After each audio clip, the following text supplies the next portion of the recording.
κάτω, ναι. Κάτσε πίσω για μου. Καλύτερα πίσω. Κάτσε να συντερπιλάνε.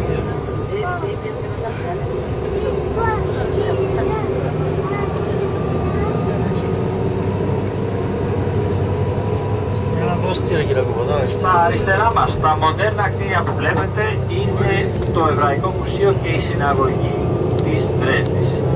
Η εβραϊκή κοινότητα της οποίας, όπως καταλαβαίνετε, εξοντώθηκε τον Δεύτερο Παγκόσμιο Πόλεμο. Και περνάμε λοιπόν πάνω από τον ποταμό τον Έλβα. Πάρα πολύ ωραία. Και άμα κοιτάξετε αριστερά και λίγο προς τα πίσω, βλέπετε το ιστορικό κέντρο της πόλης, εκεί που θα κατέβουμε σε λιγάκι από τον λεωφόρο. Τώρα είναι να που κάνει. Πήρασε στους ουρανούς. Είναι πιο σιγά ρε κουμπάρε. Δεν φινάζει ρε. Άρα.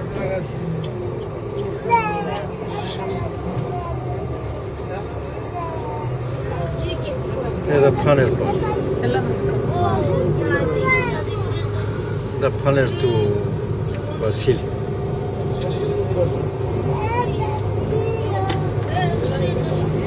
Όχι,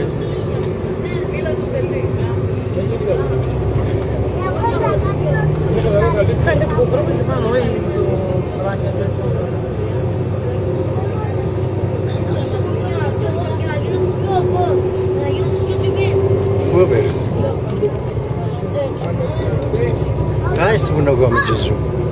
Εδώ λοιπόν είμαστε στη νέα πόλη της Δρέσδης, έτσι ονομάζεται αυτή η περιοχή στα δεξιά μας και βλέπετε μπροστά και δεξιά το χρυσό άγαλμα του Φρυδερίκου Αύγουστου, γνωστού ως Αύγουστος ο Δυνατός.